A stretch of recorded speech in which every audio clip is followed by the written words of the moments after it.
Hey, welcome back to Everyday Economics, the podcast that helps you learn about the economic world happening around you every day. I'm your host, Chris Krug, president of the 501c3 nonprofit Franklin News Foundation. Everyday Economics is a production of America's Talking Network. You can check out all of our great podcasts at americastalking.com. To support Everyday Economics and podcasts such as this one, please make your tax-deductible charitable contribution by clicking the link in the show description. We are recording today's episode on Friday, April 28th. And joining me as always, my dear friend, Dr. Orphe Divounguy, PhD economist. Dr. O, wanted to talk to you. The PCE report came out today and it's hanging around 4.6%. It was supposed to come in about 4.5%. The average person might look at that and say, that's not a huge difference. But the problem is that number is supposed to be going down and it isn't. So let's talk about what is PCE, and then let's talk about why the Federal Reserve cares so much about this number.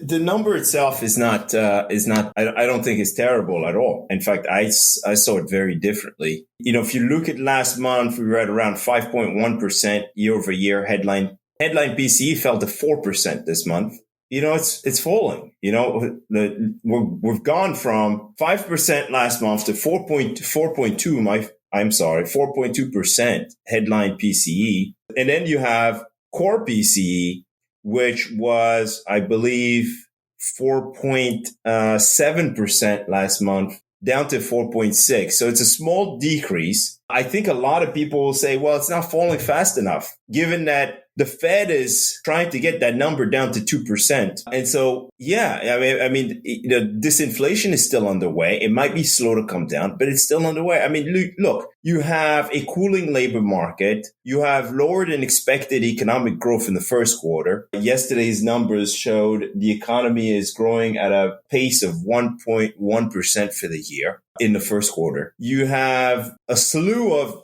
leading indicators that show that point to faster disinflation to come. You have a cooling labor market. You also have service inflation finally turning the corner, edging down from 5.8% in February to 5.5% in March. By the way, the services sector prices were going up and up and up, even though goods disinflation was very much underway, you know, when this whole thing started.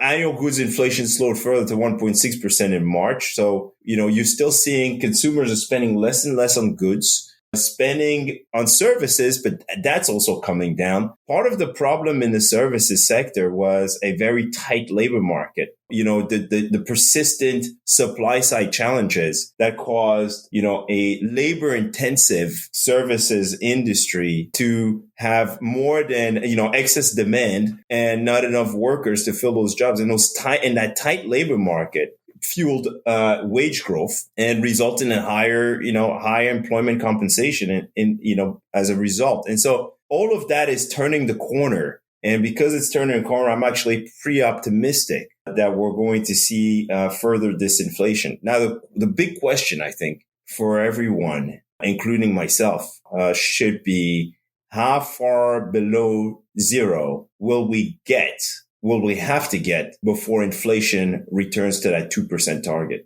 So can we just get in for the benefit of people that are just trying to make sense of the many acronyms that we use, what's all calculated into PCE? And again, go back to that original question I had. Why does the Fed pay close attention to this number? PCE stands for personal consumption expenditure. It's the value of the goods and services purchased by or on behalf of persons who reside in the United States. So it's actually like U.S. consumption. Very, very important. Core PCE strips out, you know, some of those volatile components like food and energy and the prices of government set prices, right? Prices that are set by the government.